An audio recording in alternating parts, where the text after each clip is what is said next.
Here. So I'm excited to be here with you guys. Can you guys hear me in the back with the music and everything? Okay, good. So I want to have an open conversation. We don't do that enough in this country, actually. We have a culture of fear that has spread across this country like an epidemic. Fear of losing your job. Fear of your kids getting a bad grade in school. Fear of becoming an outcast in your own community. And that culture of fear has replaced our culture of free speech in America. And you want to know what the best measure of the health of our country is? I'll tell you what it is. It's not the number of green pieces of paper in our bank account. It's not the number of ballots we cast every November. It is the percentage of people who feel free to say what they actually think in public. Right now, we're doing poorly. The only way we're going to fix it is by all of us starting to speak openly again. And I want to tell you just a bit about myself. We're all meeting for the first time in person. My parents came to this country 40 years ago in search of opportunity with not a dollar in their pocket. In a single generation, I have gone on to found multiple multi-billion-dollar companies. I did it while marrying my wife, Apurva. She's a throat surgeon for cancer survivors at Ohio State, which she does as her day job, and she's crisscrossing the state today in parallel with the events that I'm doing today, raising our two sons, following our faith in God. That's the American dream. And I am genuinely worried that American dream isn't going to exist for our two boys and their generation unless we all step up and do something about it. And to cut right to the chase of why I'm in this race, I see a Republican Party that has grown lazy. And I'll tell you what I mean by lazy. It's not just the get out the vote operations I'm talking about, that too. But I mean in a deeper sense. Right, I'm 38 years old. I'm the youngest person ever to run for U.S. president as a Republican. And the thing that's going on in our generation is that we're lost. Right? We're starved for purpose and meaning and identity.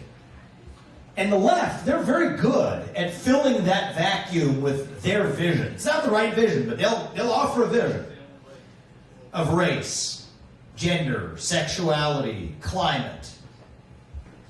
And where I say we've gotten lazy is we just criticize that vision. I've done plenty of this myself, by the way. I wrote 3 books over the last several years analyzing a lot of the woke poison.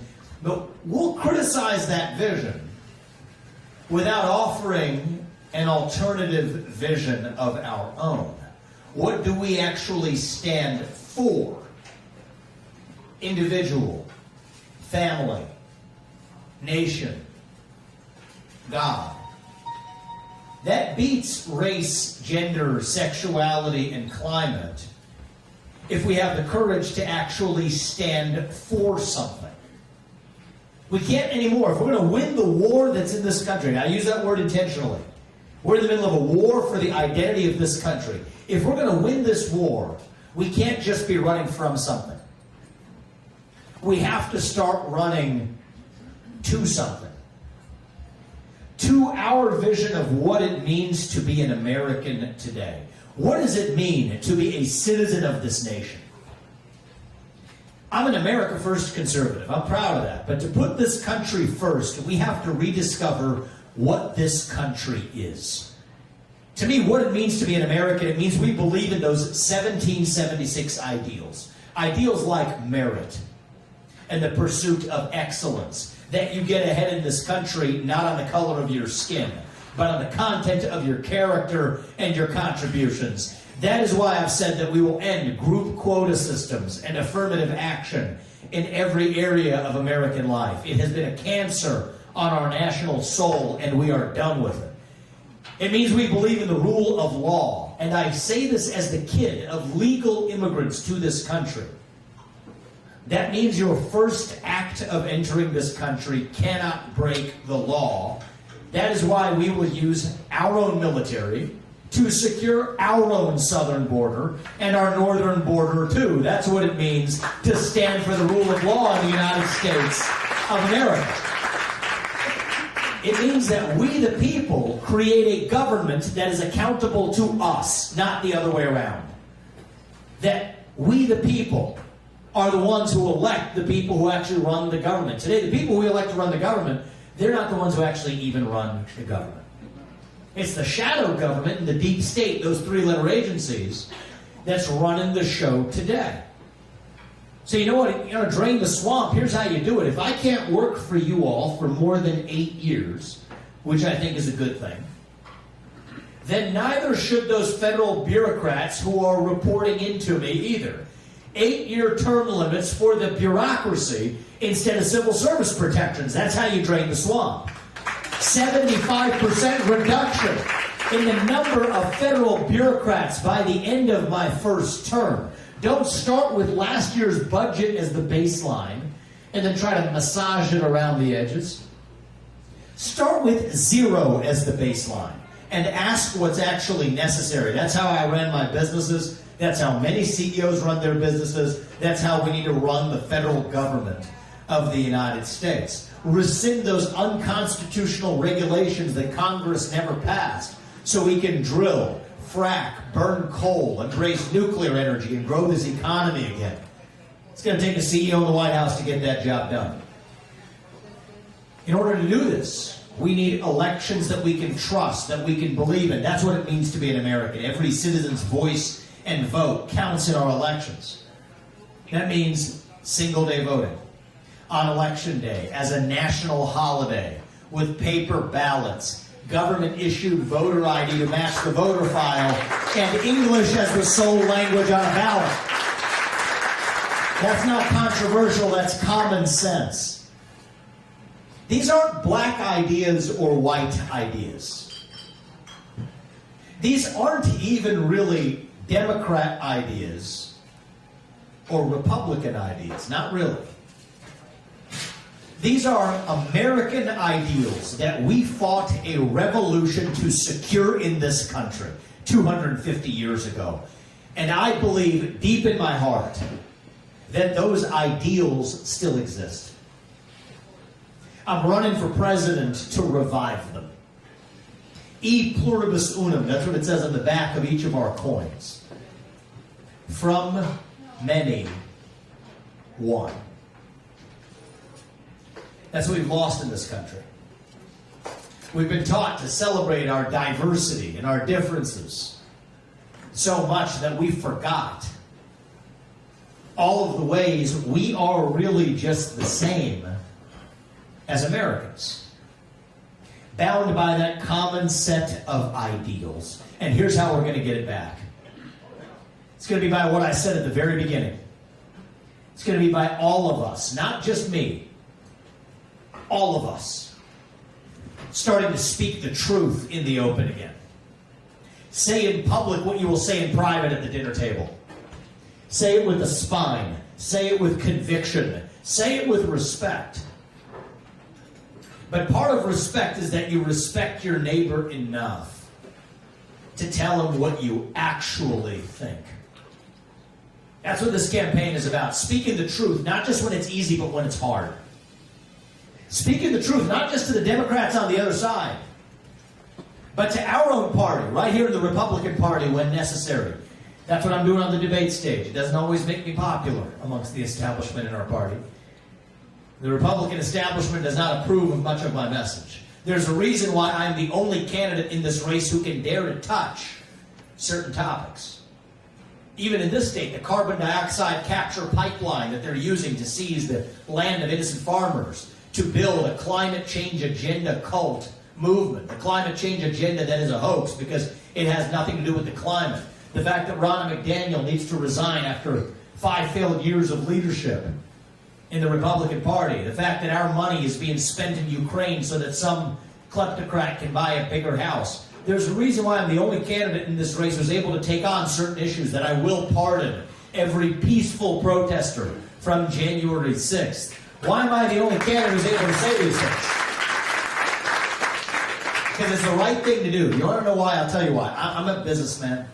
I've learned a lot this year. I'm not a politician, but boy, has this year been an education. You think it's going to be bad. And I knew it was going to be bad. And then I realized I was wrong. It was far worse than I expected. Far dirtier game. Every politician dances to the tune of their biggest donor. And in my case, that biggest donor is me. I don't report to the donor class. I don't report to the establishment. I report to you, the people of this country. I would rather speak the truth and lose some election than to win by playing some carefully crafted political snakes and ladders. And if you want somebody who's going to get in there, shut down the deep state, and speak truth to power, then vote for somebody who's going to speak the truth to you. That's what we're doing every day in this campaign. That's what we're doing today. Speak that truth without apology.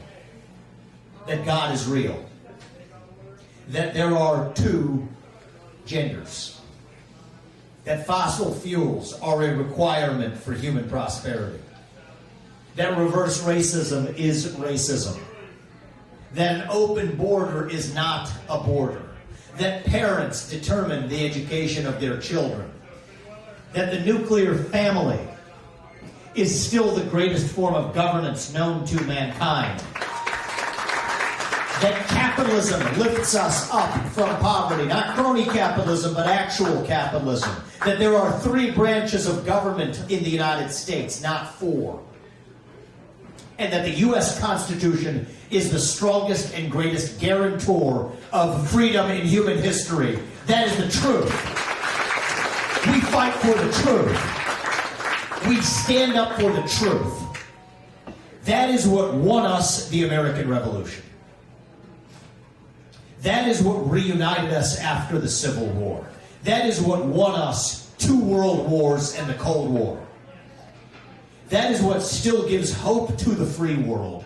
And if we can revive that dream over group identity and victimhood and grievance, then nobody in the world, not a nation, not a corporation, not a virus, not China, is going to defeat us. That is what American exceptionalism is all about. And with your help, that is what we are going to revive to save this great nation. Thank you for coming out this afternoon, guys. God bless you and your families. And God bless our United States of America. We will not stop until we get this job done. I want to open this up and practice what we preach a little bit. Have an open conversation.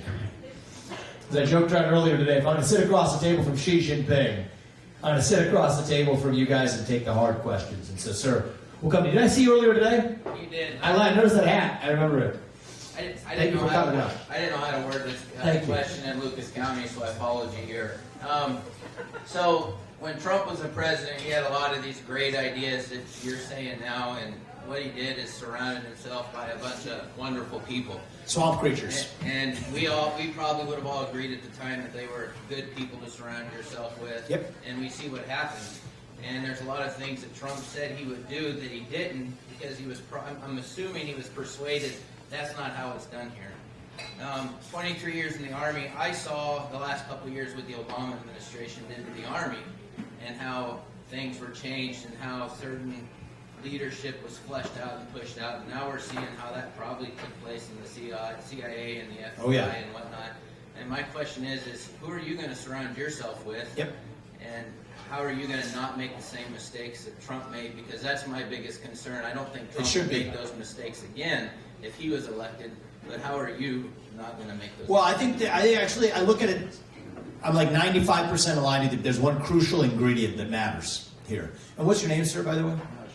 Sean. And you served for 23 years in the Army? Thank you for your service to this country, man. I appreciate that. Young people need to, it'd be nice to set an example. We have a recruitment deficit in the military, the Army in particular, and that's a separate issue we can discuss. So actually, here's the deal what happened with Trump. And I respect Trump. I'm not the guy who comes and bashes him, as the other candidates like to do. I respect his accomplishments for this country. There's 2 America First candidates, that's Trump and me. I think I'm going to go further with the agenda, and I'll tell you why. One is I have fresh legs. I'm able to reach the next generation, the new generation of Americans. This is no small fact, actually. It's what we're going to have to need to revive this country. I don't know if you guys know where I was last night, but we did about 4 events in Iowa. I was in Orlando. I flew to a boxing match with Jake Paul. I came back here for 8:30 a.m. We came back at 1 a.m. last night. Why did I take the trouble to do that? Not because, not for fun. I'll tell you, just flying 4 hours and back. It's because I think that we need to set an example for this country, for our values, without compromising on them. And that's a separate strand I'll come back to. As it relates to shutting down the deep state, though, this is important. They duped Trump. They told him you can't fire those civil service employees because they have civil service protections. Well, that's what they told him, so he took their advice. Read the law. Those civil service protections only apply to individual employee firings. They do not apply to mass layoffs, to mass firings. And mass firings are absolutely what I am bringing to the DC bureaucracy. All right, so I want you to understand this, because this takes 2 different skill sets in the same person that you need, and they don't usually go together. On one hand, you need somebody with sharp elbows. Somebody's going to break glass when necessary. I don't know if you guys have been watching the debates. I've been doing a bit of that, and I'm going to do that in Washington, D.C. I have no problem doing that. That's what it's going to take to get this job done. But it also takes somebody, and Trump brings that and I bring that, but it's also going to take somebody who deeply understands the law and the Constitution of this country. Those 2 things don't usually go together. You got the nerdy law professor academic types over here. You got the business guys over here. That's part of what gives me my purpose in this race. My faith teaches me that God puts each of us here for a purpose, that we have a moral duty to realize that purpose. And so, yes, I think it's going to take somebody who has both of those attributes. I mean, I've written in many legal theories that are being used in appellate court cases now. 3 books over the last 2 years. They're not candidate books. I've also been a businessman, built multi-billion-dollar companies from scratch. That's what pulled me into this race. And I think it's going to take both of those things to get the job done. A president who's willing to hear what the managerial class from that same swamp says, but still say, thank you very much, here's what I'm doing. Now, here's where I give Trump credit. He gave us a Supreme Court that agrees with us on this. Right? We have a good Supreme Court that 6-3 agrees with me on everything that I'm saying right now. That's what it's going to take. Now, are they going to sue us when we fire those civil service employees? Of course they will. We win 6-3. Then the president who comes after me won't have his hands tied in the same way. And so, yes, I think I will take our America First agenda further than Trump. I think somebody who is swearing an oath to the Constitution better darn well know what that Constitution says. Article 2 of the Constitution says there's one president of one executive branch, not 1,000 executive branches. We'll shut down the FBI. For me, that's not a slogan. I'll tell you how. There's 35,000 employees at the FBI. 20,000 of them are in back office functions at the J. Edgar Hoover building. They're going to have to go home and find honest work in the private sector. 15,000 of them are cops, good people, investigative agents on the front lines. We will move them to the U.S. Marshals, to the DEA, both of which have been better at going after child sex trafficking rings and fentanyl fighting in this country, or the Financial Crimes Enforcement Network at the U.S. Treasury to go after the FTXs and the SBFs, the future financial fraudsters. The Department of Education, I'm not just going to tell Betsy DeVos, she was Secretary of Education under Trump, hey, go fix it. She's a good person, that's fine. Doesn't work that way. It's now bigger and spending more money than ever. We will get in there and shut it down using legal and constitutional authority to do it. So the way I look at this, I give Donald Trump a lot of credit. He rolled over that log in the deep state, and we saw what crawled out. I'm bringing the pesticide. That's what it's going to take. And I think that I'm in this race because I think I'm the only person who can actually go the distance and get that job done. And so I appreciate the question. That's why I'm in this. We're going to take that agenda. And I want people to understand this. The America First agenda does not belong to one man. It does not belong to Trump. It doesn't belong to me. It belongs to you, the people of this country. And so the question for you is, who is going to take that agenda to the next level? I think it's going to be somebody with fresh legs, somebody who has not yet been wounded in that war. There's a reason why these revolutions, these revivals, are led by the next generation.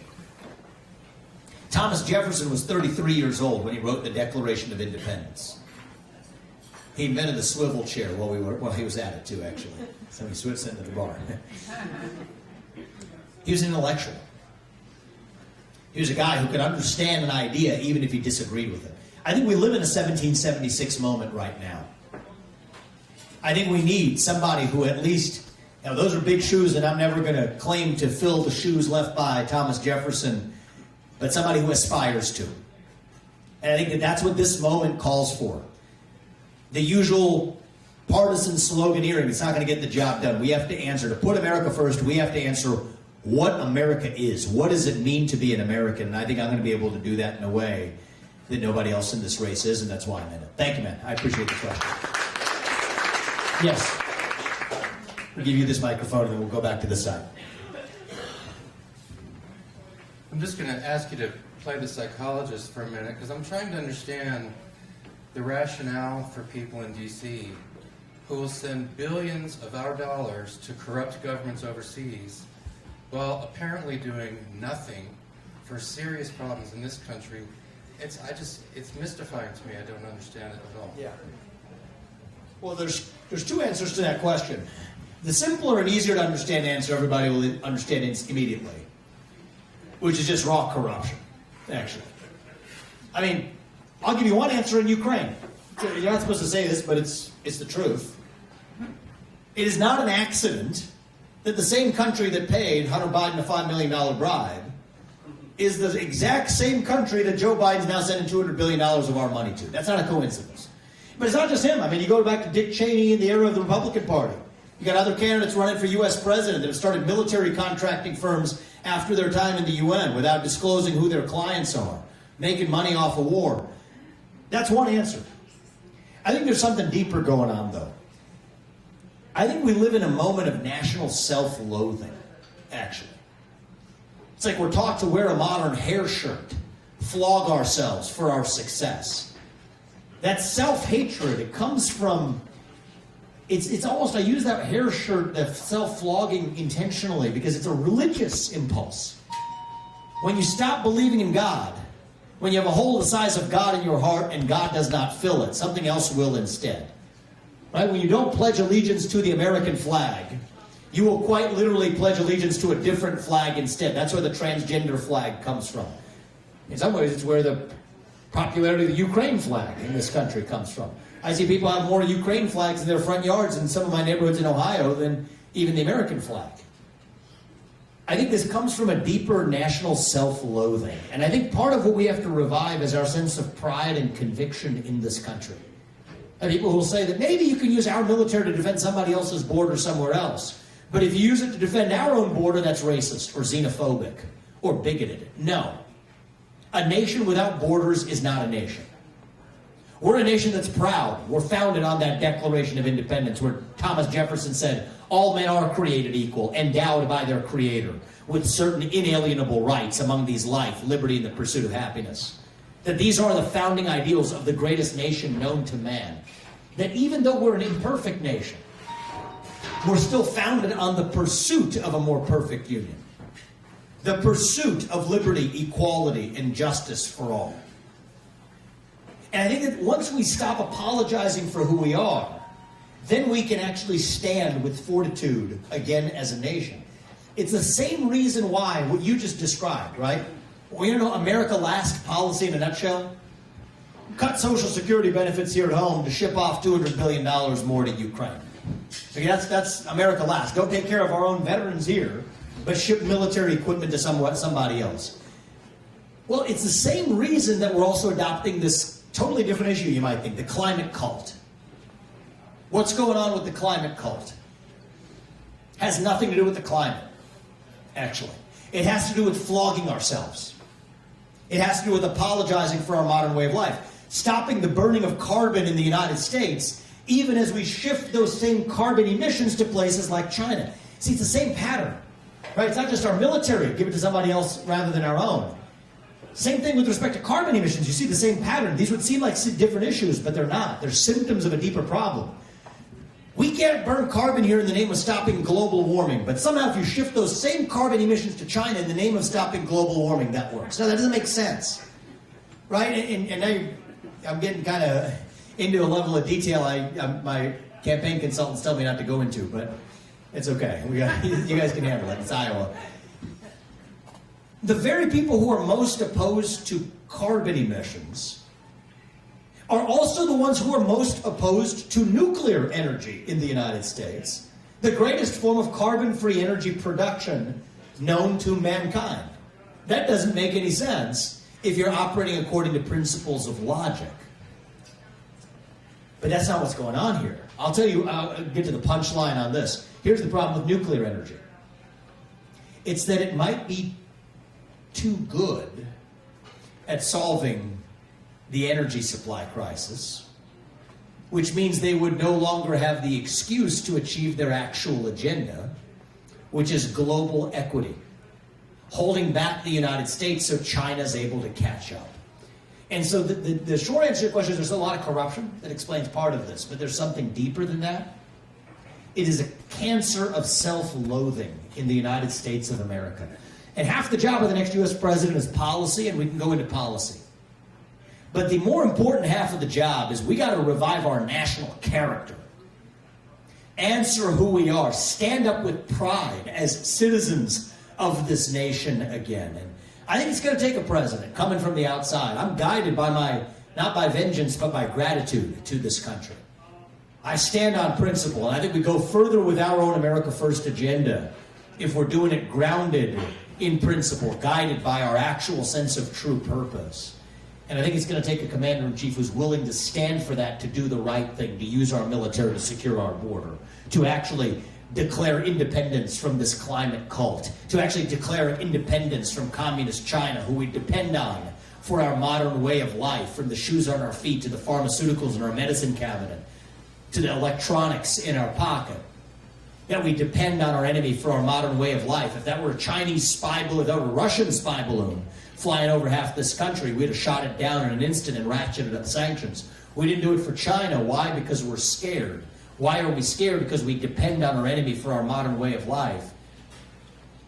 Our inner animal spirit in this country, it has been domesticated, it has been tamed, whipped into submission by this new culture that penalizes excellence and celebrates victimhood. While our culture of excellence has leapt oceans to lift up places like China. So you know what, when we rallied behind the cry to make America great again, myself included, we didn't just hunger for a single man. We hungered for the unapologetic pursuit of excellence in this country. That's what it means to be an American, and we need a president who stands up for that again, and I will. Thank you, man. I appreciate that. Thank you. Go to this side. Please. I'm a volunteer for Look Ahead America, and I want to know what you're doing for the January 6th political prisoners, especially those who have not been charged with any violent acts. That's a constitutional flagrant violation. I have said that on day one. See, most presidents wait till their last day in office to do this. They're cowards. You should be held accountable for your decisions and face criticism if you want, but do the right thing. I will deliver every peaceful J6 protester a pardon on January 20th, 2025. And those who have been held without actual trial or held without even being charged deserve recompense from a government that has wronged them. You know, I said this, did anybody see the most recent debate? You guys see the most recent presidential debate or the CNN town hall that I did here in Iowa the other night? Boy, were they uncomfortable when I was speaking about this issue. Look, I'm going to speak a hard truth. It now looks more and more like January 6th was the product of government entrapment.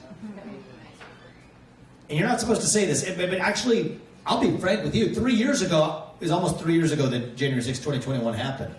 I was a biotech CEO, leading a business. I was anti-woke. I was about to write Woke Inc. Grounded in what certainly I view as strong conservative values. But if you told me back then that January 6th was the product of government entrapment, I would have said that's crazy talk. That's fringe conspiracy stuff. Because I was consuming, you know, what the media serves up to you. You get into the facts, you realize that's not crazy talk. You have Capitol police officers that literally just opened the door and welcomed people in, and those same people are now being charged for serious crimes as though they were committing an insurrection when police officers are just letting them in. They're just walking around the Capitol taking pictures.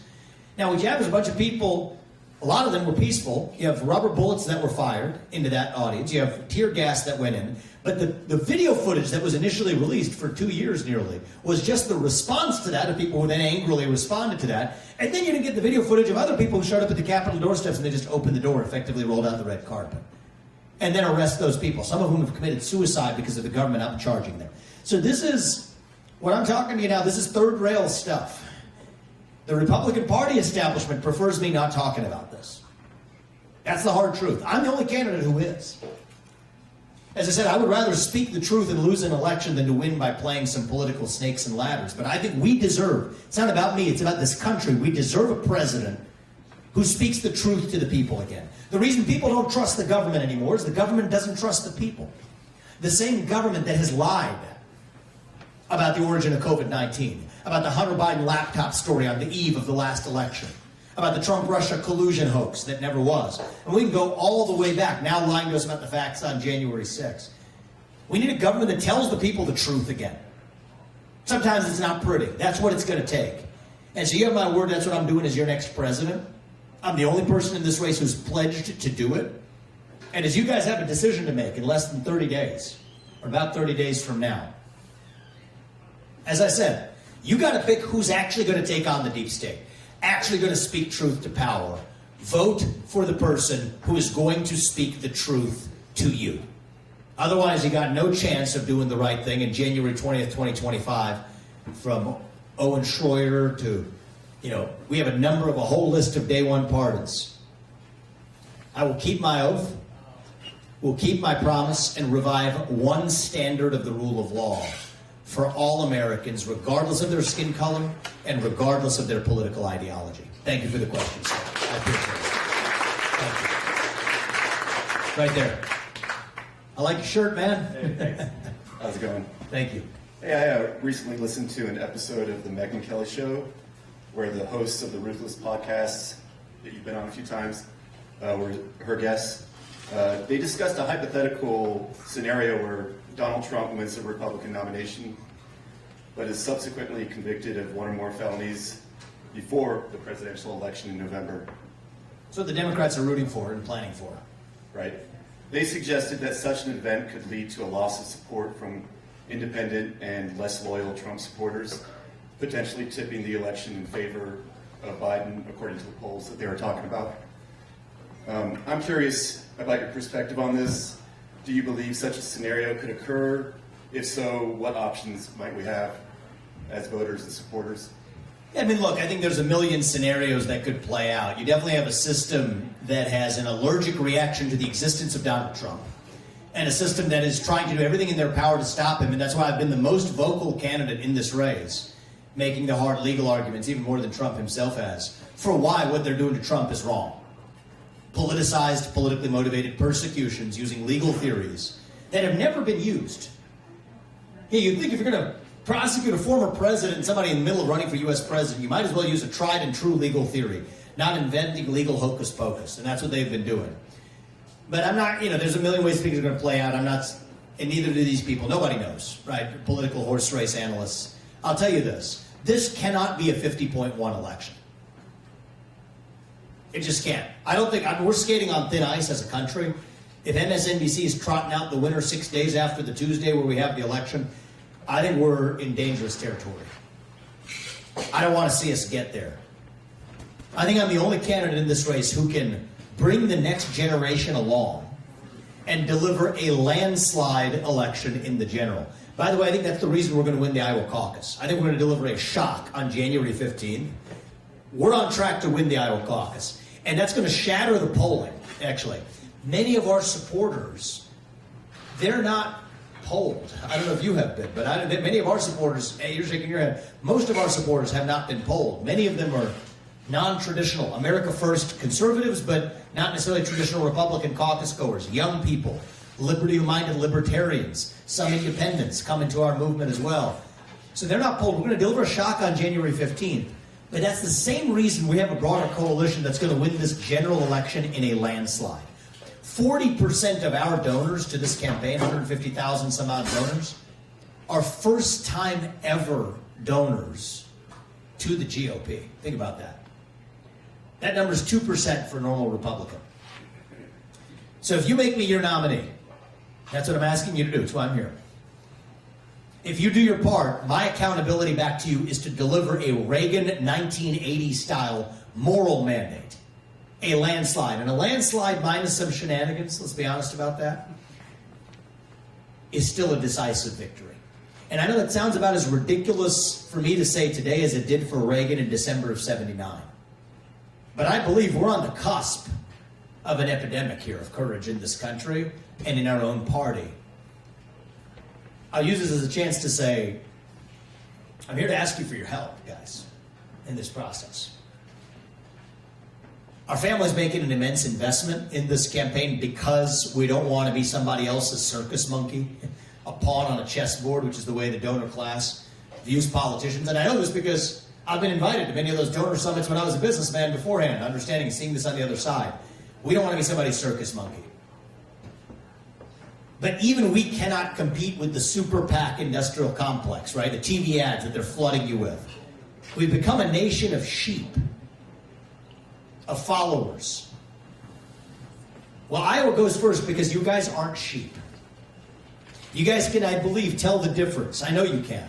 Between somebody who's going to give you poll-tested slogans versus somebody who's sharing with you their true convictions.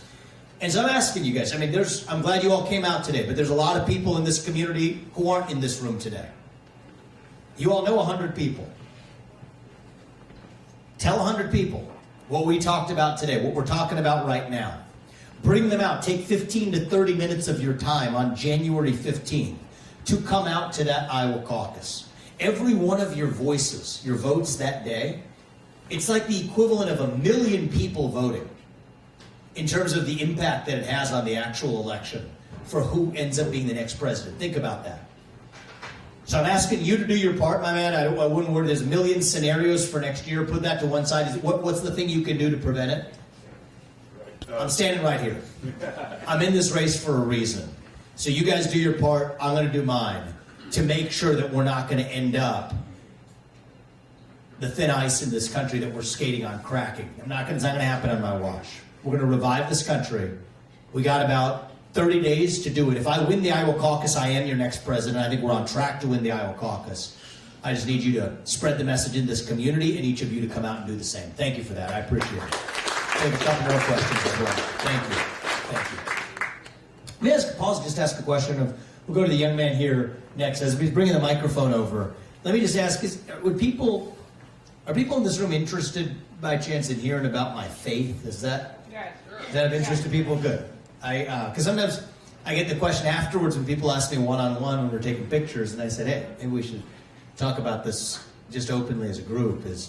I'm a Hindu. I just wanted to make sure for those who aren't aware of that, that's a little different than traditional Christians who have run for U.S. president.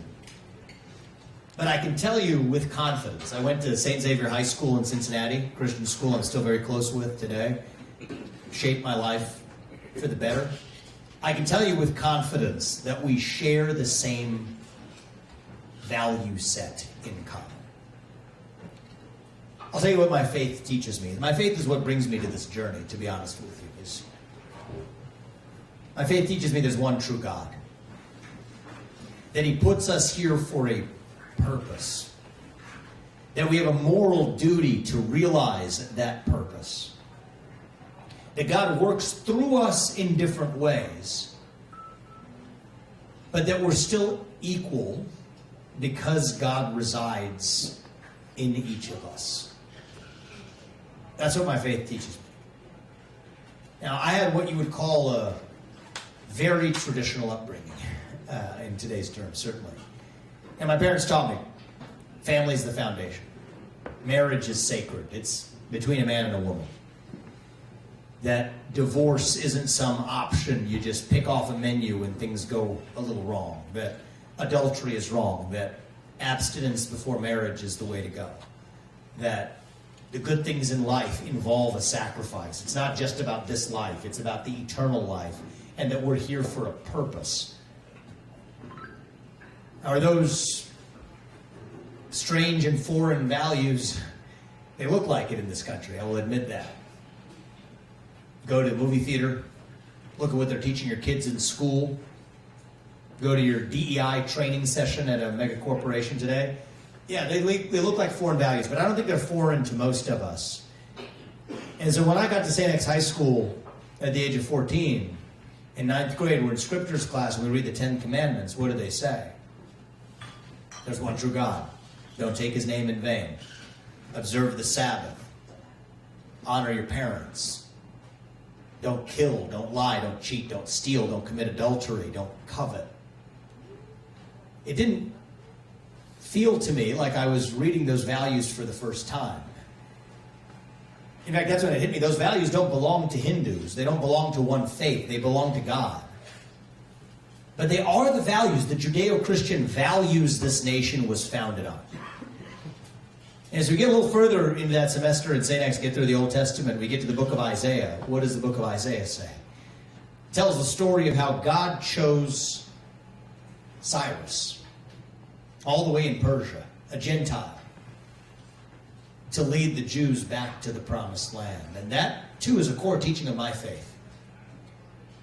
We don't get to choose who God works through. God chooses who God works through.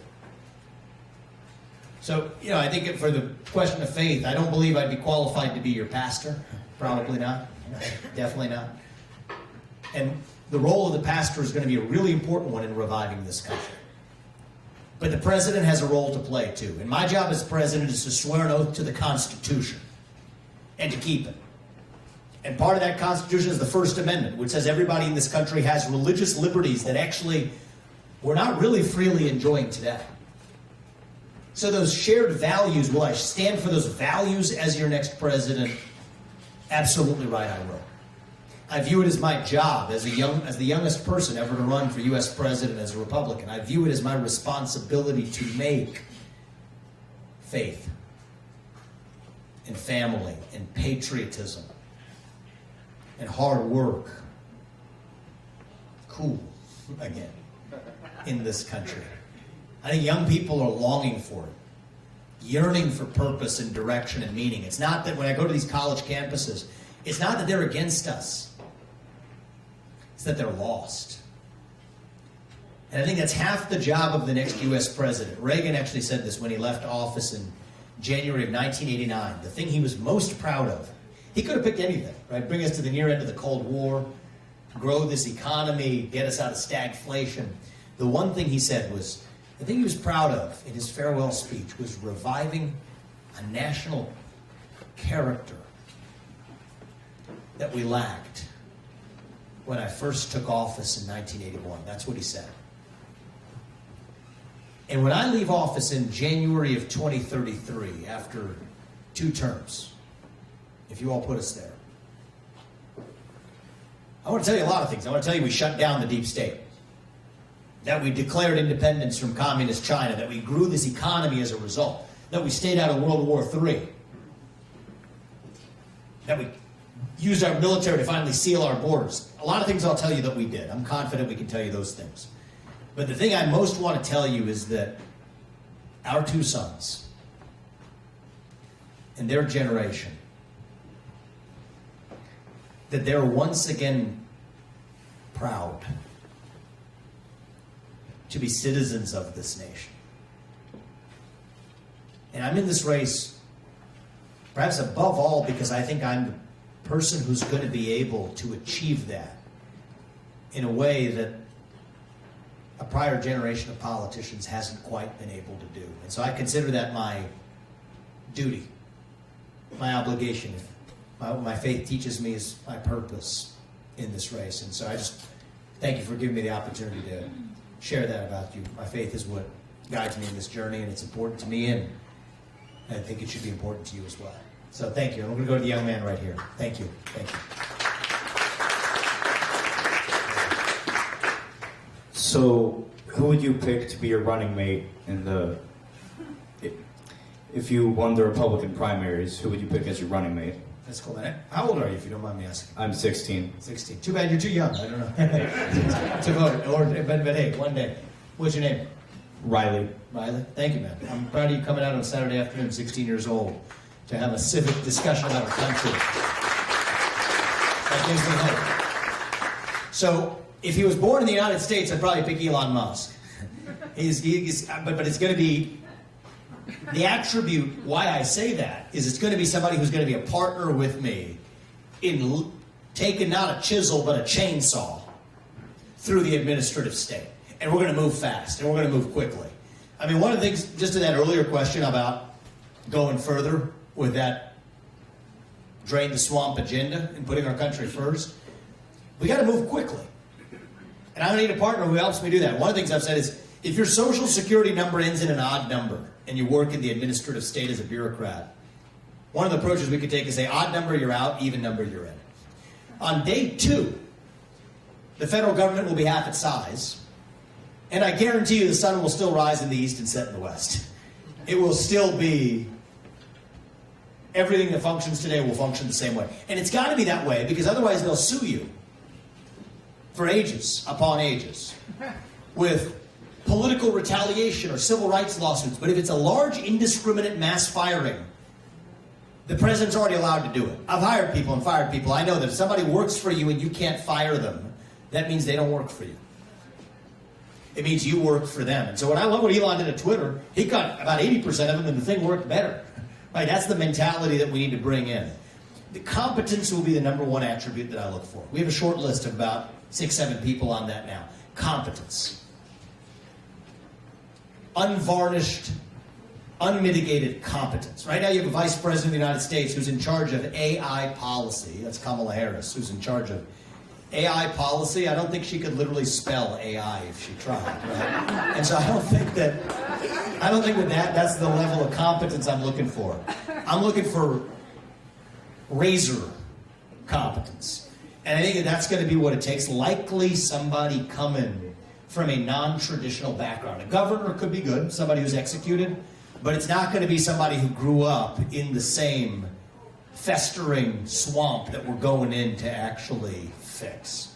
It's going to be somebody like me who comes from outside of Washington, D.C., prepared to use a chainsaw, not just a chisel, to cut through that bureaucracy, and who has competence greater than mine in the areas where I don't already have it. That's what I look for. So thank you, man. I appreciate that. And my advice to you is, you're not asking for the advice, but I'll give you unsolicited advice anyway. That's how it proves I'm an old man. I'm a dad now. That's actually how I built my businesses. That's my formula for success. If you find somebody who's better than you at something, don't be threatened by that.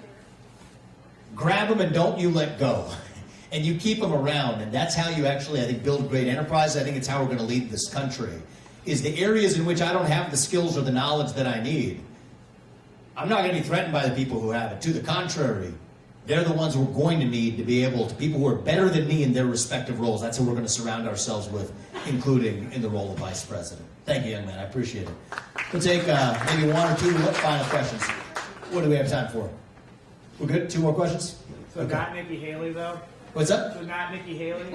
She's not on the short list. Yeah, I think it's got to be somebody who's aligned with your view as well. And I do think that, it's not, this is the way Biden did it, and I'm not doing it this way. I mean, identitarian politics.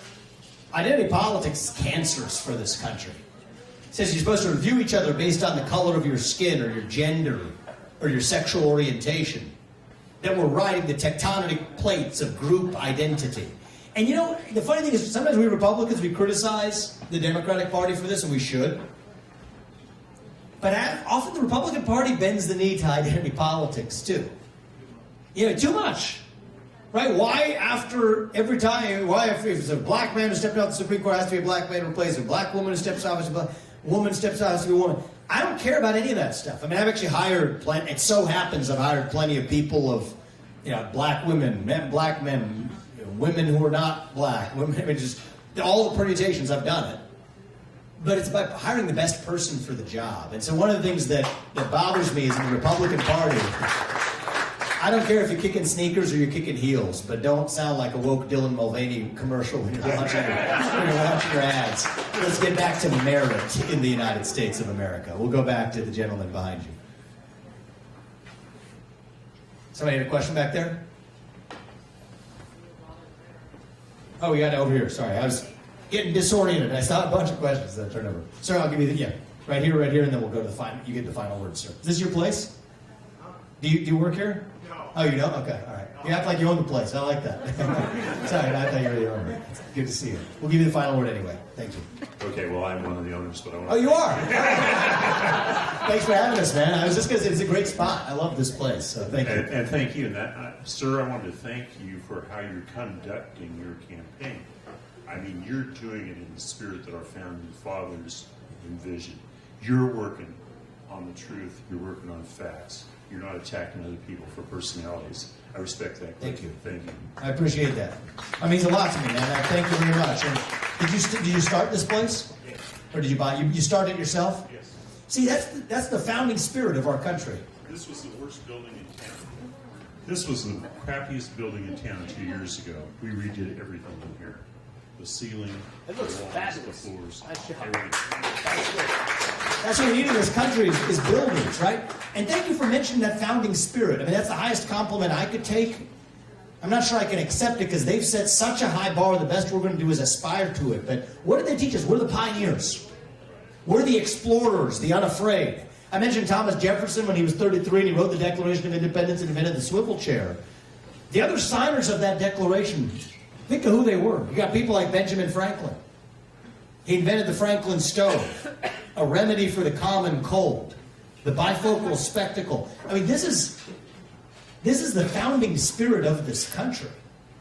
The Lewis and Clark expeditions that set out west, not knowing what would be on the other side, that eventually became the contiguous United States of America that we call home today. That's that founding spirit we need to revive. And the litmus test I use, there's a few things that give me my moral clarity. One is being a father. I can't tell my kids they have to follow the rules if the government's not following its own rules. One of the litmus tests is if you go to the White House, have you ever been to, most of you traveled to Washington, D.C. ever? It's interesting the way they designed the city is, even if you're sitting in the White House, through one angle you got Thomas Jefferson looking at you from the Jefferson Memorial, and the other one you have Abraham Lincoln looking at you. The standard I use is, would our founding fathers be proud if they see what they see today? You know, John Adams, Thomas Jefferson, George Washington, Alexander Hamilton, John Jay. These guys disagreed on a lot of things. But if they see what we see today, the leaders of this country, would they be proud or would they be appalled? I think today they'd be aghast, rolling over in their graves. And so, for me, that's the standard I use. And sometimes I'll use this as a chance to just hit a point that I think is really important in this Republican primary. I don't even know if all of you are going to agree with me on it, but you deserve to know where I'm at on it. Is this question even of free speech that's coming up in this country? I think there's two real dividing lines in the Republican Party right now. One is foreign policy. I believe that it is my moral duty as your next president to represent the interests of Americans on American soil. That's what George Washington said in his 1796 farewell address. That's what I say today. The other one is free speech. Right, you got Republican candidates in this race who say that to use the internet now as a matter of national security, you need to be able to provide government-issued ID tied to your social media profiles. To say that, you know what, you have to disband groups that say things that we disagree with or whatever. The beauty of this country is, I just took a walk with my two sons in that town square before we came in here. About 10 minutes long, the first break we've had in days, but it was beautiful. You see an American flag in the town square. This is the country where you can go to that town square and burn the American flag.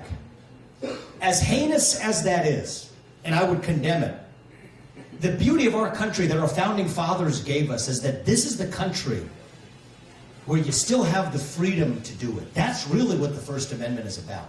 That's how we're going to unite this country. We're not going to unite this country through moderation, by being moderates, showing up in the middle and compromising on our principles. The principles that set this country into motion, those are extreme ideals. free speech, open debate, self-governance, the idea that every citizen's voice and vote counts equally. Those are radical ideals because for most of human history, it was done the other way. But that is what makes America great. That is what makes America itself. And I think that we ought to hold ourselves to the standards that our founding fathers set into motion. And so I appreciate that. I'm going to do my best every day for the next 8 years to do it. Thank you.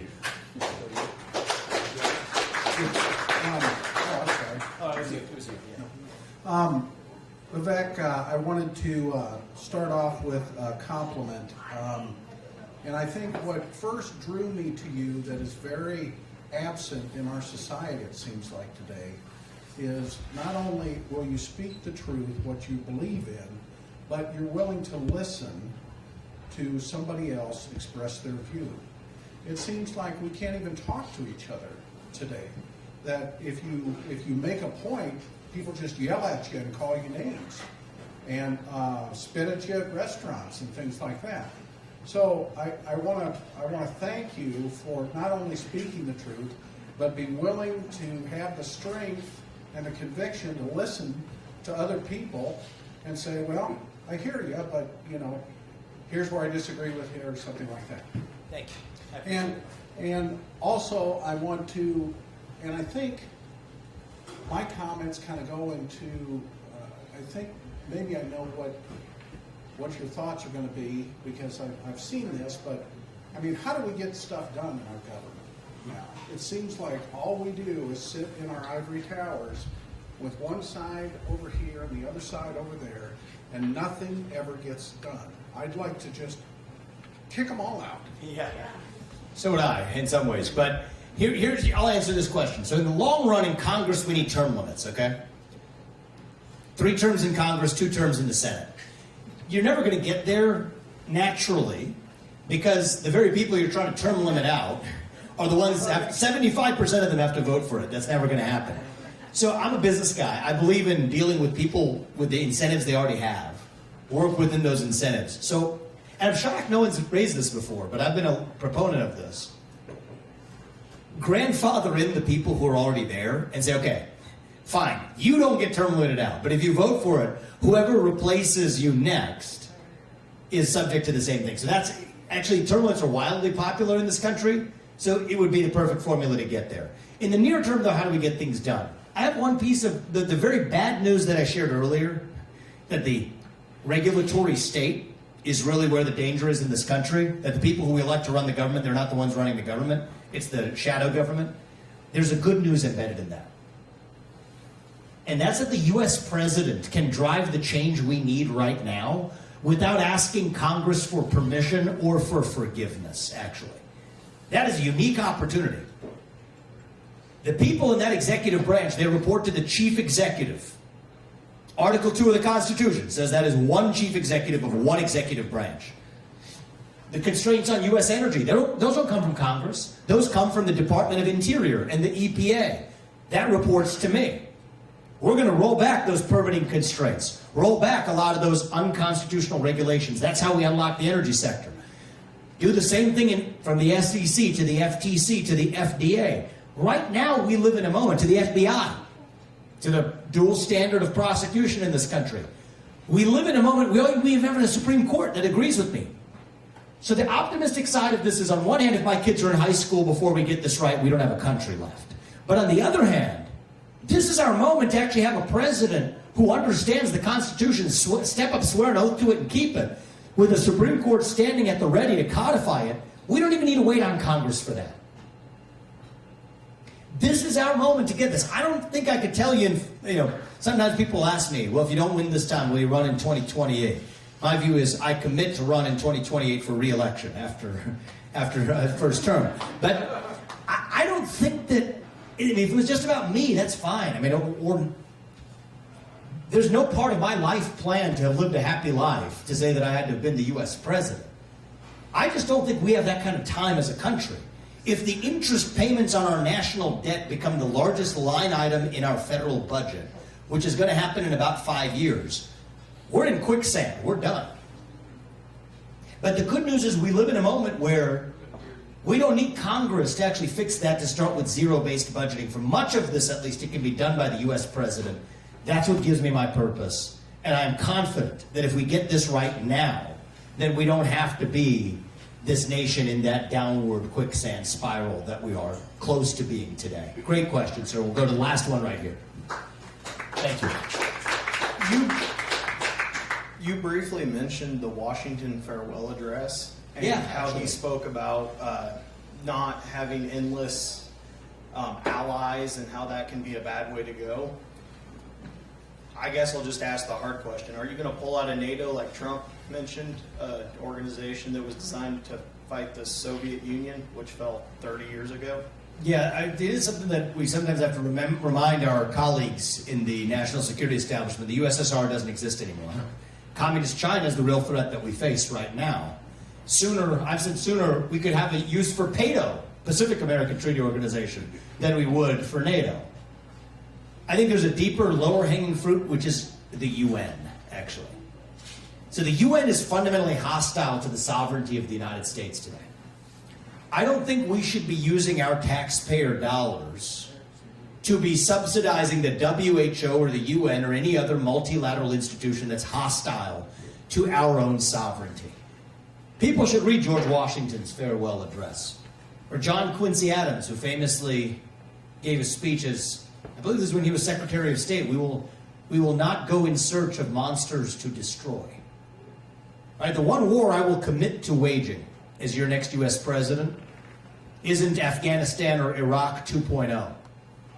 The war I'm going to wage is a war on our own shadow government, the administrative state right here in the United States of America. That's how we make our country strong. And I grew up into a generation where we were jaded for a reason, right? Iraq and Afghanistan, $7 trillion of that $33 trillion national debt is due to those two wars alone. Thousands of sons and daughters of America, people my age and younger, went to go die in those wars. 20 years later, the Taliban is still in charge in Afghanistan. Iraq is still a broken country vulnerable to Iranian incursion, worse in many ways than it even was under Saddam. I'm not going to repeat those mistakes. That national debt, $33 trillion, $7 trillion of it was due to those two wars. You got to solve the national debt, bring the oil and gas out of the ground that we have, that God has blessed this country with, just sell it into the market. That buys down our national debt to an actual acceptable place. I mean, this is how we have an opportunity to drive the right kind of change, but we need a leader who's going to stand up with that spine, with the legacy that George Washington, all the way through John Quincy Adams, the first president who was outside of our founding father group to be a president, that everyone in that litany would look down on now and say, we are proud of what we see in the country today. And if we do that right now, then I don't think, maybe George Washington giving us a call, saying he's hopefully liking what we're saying. I like that guy, George. I have confidence. They're looking up at us from above, and if you go to Washington D.C., you see those memorials. It lands with you, actually. It's not, I took my kids to see there, and it's sort of, I've been there an adult, but when you go there as a father, it has a different impact on you when you think about teaching that history to our kids. We don't have to be this nation in decline. We don't have to be at the end of the ancient Roman Empire. I think as a nation right now, we're all a little bit like Riley over here. As a nation, we're really just a little young, actually. Going through our own version of adolescence. Figuring out who we're going to be when we grow up.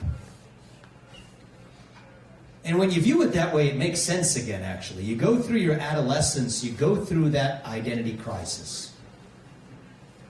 You lose your way a little bit. You do some stupid things. Most of us probably did. But we are stronger for it when we get to our adulthood on the other side. So no, I don't think we have to be that nation in decline. I think this is our last chance for me to tell you this and mean it. I think we can still be a nation in our ascent. Maybe even the early stages of our ascent, actually. Maybe we're not even at base camp.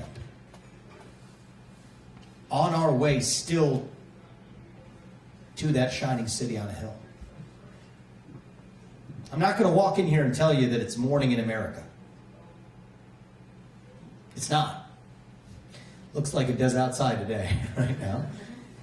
But it can be. I'm not going to tell you that the American dream is alive and well. I can't look the next generation in the eye and tell them that in good conscience.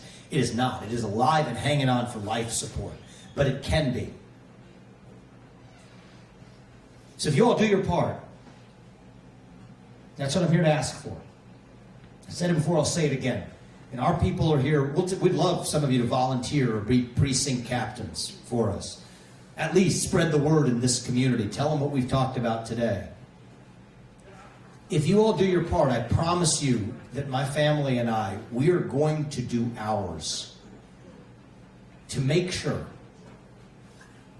not in some cheesy politician way, but in a true way, make sure that our country's best days are still ahead of us. To make sure that we'll look our kids in the eye and mean it when we tell them that you get ahead in this country with your own hard work, your own commitment, your own dedication. And that you know what? You are free to speak your mind at every step of the way. That is the American dream. That is what we are running to. And with your help, that is what we're going to revive to save this great country. Thank you. I appreciate you guys. God bless you and your families and our country. Thank you.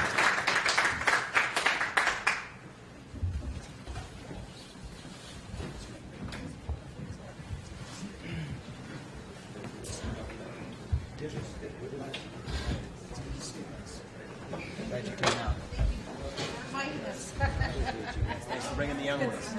I appreciate that. Would you like a picture? Yeah, we got contact for some pictures. And I want to say, as a Hindu, I saw what you did to those. You can have He can take it. I didn't touch it. I saw what you did to those sacred cows on the view. Yeah, we're not afraid of slaying sacred cows where necessary. You shipped me to the Corps today. I'm the precinct captain for DeSantis, and you shipped me to the Corps. Okay, well, thank you. If you're willing to come over and help us out, we'll take it. You might get me there. I don't know. Okay. But that was my brother that owns his partner here. Good man. And he built a lot of houses in the area, too, and a dorm. He did Okay. a lot of good things. Thank you. But I mean, you get a lot of people, so good luck I to you. appreciate you being here. Thank you, man. I appreciate that. Hey. Let's do some handshakes. Yep. Okay. Got it. Got it. I saw the debates. I'm not a big political person, but after I saw you on Alex Jones, I just had to meet you. Oh, thank you for being here. I know you may not be a big political person. I still need you to come to the caucus. But I can tell you this, I've been talking about you with several of the people I work with, and they are looking forward to seeing you in Corydon and Sheraton, and they're hoping that you come to Osceola. Thank you. We will go to Osceola. We're going everywhere. All right. Just on January 15th, come out. I will. Thank you. To spread the message. Thank you. What's your name? This is my daughter. It's your daughter? Oh, hey. She's 17. When do you turn 18? Well, she's 60. She'll be 16. 17 Okay, in a got couple it. months. But. Well, I'm glad you're here. Thank you for coming out. Proud of you for bringing Thank you us. so Thank you. much. Thank you for caring about this country. I appreciate it. What's your name, sir? John White. Yeah, it's good to see you. You're great on Bill Maher. Oh, yeah. That was fun. I don't agree with him on everything, but he at least we get my boys want to get in. Oh, come here. on in, guys. Sit one. John. Also, that's Leo. That's good, man. Thank you. Thank you. Thank you, guys. Great job. Appreciate you, man. Thank you. How old are you? I'm 13. 13? Good for He you, loves man. you. He loves you. To be able to vote this year for the Good. first time. You know you can vote in the caucus even at 17. Yep. Come out and do it, brother. Yeah. I'm proud of you guys. Spread the message. Thank you, man. Thank you, We'll get a man. picture with Yeah, you. man. Thank you for coming out. Riley, thanks, man. I appreciate it. Thank you for coming out. Almost smile, Riley. Almost smile. Yeah, you. Spread the message, guys. Thanks for running, man. Thank you. Common sense in D.C. I really liked it when you said you're going to. I heard of you when you said you're going to use the military to get the border way back when you started running. Makes a lot of sense. I think that so. makes sense. Thank you, man. I appreciate that. Thank you. What's your name, brother? Bill Garrett. Vic, I want you to know that my family will be diligently praying for your health and safety. God knows you're going to need it. Thank you. We are grateful for that. We're grateful for our family. We did it right. Especially just now more than ever appreciates that prayer for our safety. Thank you. No, we're it's a big night. Thank you. Spread the message here first. Thank you. He's going to snap our picture. Riley's going to get us here real quick. Thank you. Is your boy? No. I'm his teacher. Thank you. Thank you. For being a teacher? Yes, The absolutely. community. You're on the front lines. Yeah. You probably have the more important job of the two of us. Oh, no. Keep at it. No, this the next generation is the whole ball game. It is. It's Yeah. very true. So thank you for doing what you do. Yeah. Spread the message in this community. Yeah, let's do it. Let's do it, guys. I'm in charge of these guys too. Yeah, all right, awesome. Thank you. Thank you. I appreciate you guys. Thank Spread the you message, for, guys. Like everything you're doing, it's Thank you. amazing just to feel that pride again in our country. That's what we're gonna bring back. I feel like the only person that cries like for the national anthem sometimes, like my eyes tear up, and it's just Moves me every time. And my dad being a veteran, he used to. Was your dad of it? Where did he serve? Air Force, and he does work for the Army, like as a civilian. But yeah. Thank you. We're gonna bring that back. There's one thing we do: revive it for the next One man generation. at the airport waiting to welcome every veteran home when he was there. Good man. What's his name? His name was Barry. Yeah. Is he with us still? I wish. We will Thank honor you. his Yeah. legacy and thank you for your family for making a sacrifice for the country. And on a lighter note, but serious, not if, but when you're elected president, please release the secrets of Area 51. Oh yeah, why not? Total transparency. It's not that light. It's not that light. You know exactly. All right. I appreciate that, guys. Thank you. He's talking to Putin. Yes, sir. Thank you for thank you the warm very welcome. much. Thank you for being revitalizing the community. It's going to take every one of us playing our part, and you're doing yours. Thank you, man. I appreciate it. It's great to be here. Thank you. Three things. Yes. Term limits, push the balanced budget more than the term limits. Of course, of course. Okay, because if But- you do the term limits, you take the balanced budget, you get rid of the people. That's Well, right. That's right. attract That's right. Different create. Yeah, I agree with you. So I call it. I start with zero-based budgeting, I but it's a similar understand, concept. Yeah, I I understand appreciate that. Yeah. You got it. And then we need a new Social Security. We need Oh, to I take. should have talked about that today. Investment account that allows you to actually, that could be one way to do So it. anybody that was born before pick a date, 2000. Yep. Their money goes into an account for them. Yes. The Social Security system we have now is all screwed up because we didn't have the accounting ability, the data processing ability to keep everybody's money separate. Right, it's pay as you go. It's pay in. We're on the same page on this. it's a I broken should have bottle. talked about that today. I'm a Yeah. we have See, a clear what you plan need on how to to do do- this. A lot of older members, older Republican voters, are scared they're going to take Cut it and say there's because zero that's- cuts to yours. This isn't something that is a bit. They didn't choose to get into this. They had No, to pay it. they by had law. to. and they depend on it. That's It's right. Sacred. And they're So- not even getting enough benefits to so be able to you cover keep their the system the way expenses. it is now. You pick a date. Anybody born after 2000 is in a new Investment system. account. You got the IT capability. They have And the you know investment what? account. People would be getting more benefits today had it done that. Had we done it, Yeah. 10 times as much. We're on the same page on that. I've actually Yeah, talked about bless that you. elsewhere. Bless Thank you. you. Thank you. We appreciate your prayer for us. Thank you. I'm Yes, sorry yes, to thank be you. so weird. Oh, is that right? And I had two questions. Really Salad quick. bar and garlic bread over there.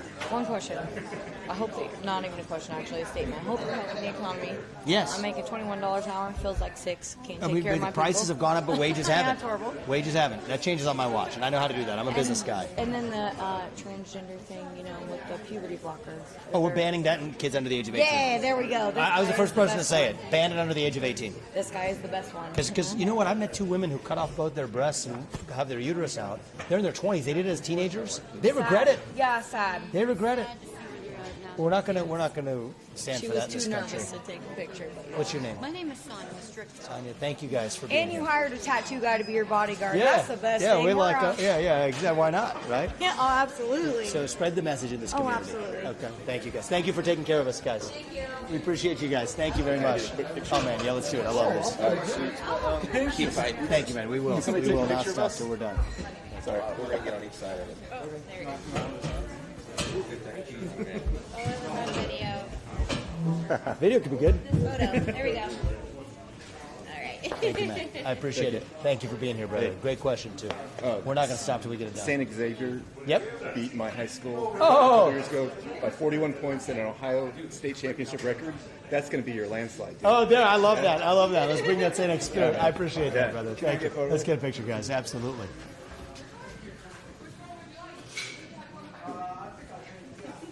I'm from Cincinnati too, but it's you're Cincinnati? Iowa. Oh, Cincinnati. I've met a couple from Cincinnati, Iowa. That's right. I've met a couple that told me that. No, that's good. Keep fighting. Thank you, man. I appreciate you. Thank you, man. Hey, it's good to see you. What's your name? Chase. Chase, good to see you, brother. Want to get a picture? Yeah. How old are you, man? I'm 19. You got to come out to that caucus. Oh, I probably will. Oh, you got to. Plan on it. January 15th. And bring as many young people out with you as possible. Good to see you, brother. What's your name? Jacob. Jacob, thank you. I appreciate you guys being here. Could I tweak Thank another you. picture? Yeah, it's good to see you, man. Good.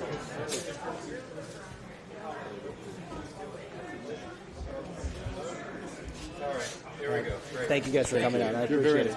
Oh, we would love that. Thank you, Preston. I appreciate it. My husband and I met you in a town hall. Oh, nice. Yeah, good to be back. Secretary for our central committee. Oh, you are? But the girls didn't get a Oh, we love that. We came to that center up there. Yep. Yeah. Yep. It was a good event. Yes. Yeah, I really enjoyed it. It's good to be back. I didn't get a chance to talk to you afterwards. There's a lot of but me. I loved the way you handled the lady that stood up. Thank and you for was saying trying that. Very. She wanted to be heard. Let's hear She her. did. Is Yes, all I I would say. love the way you Thank you. handled that. Thank you. I appreciate that. Thank you. Can I ask Thank for you. the same favor in exchange? I appreciate that. Thank you, sir. I appreciate your question, too. Thank you, guys. If you tell the people in the Central Committee as well, we appreciate them and spread the word. Absolutely. That'd be great. And, yeah, I posted it on our Facebook page. Oh, good. Today, and we've been trying to share it. Great. And these guys are going to be voting. They're in 6th grade. So they Oh, get a vote yes. this year. Excellent. That's awesome, guys. Thank you, guys. I appreciate it, guys. Spread the message and pray for our country. Can I get a picture? Yeah, let's get a quick one. Absolutely. Thank you, guys. Proud of you. Spread the message. That's all I ask. Thank you, guys. Take care. Thanks. Hey, just a quick thing for you. This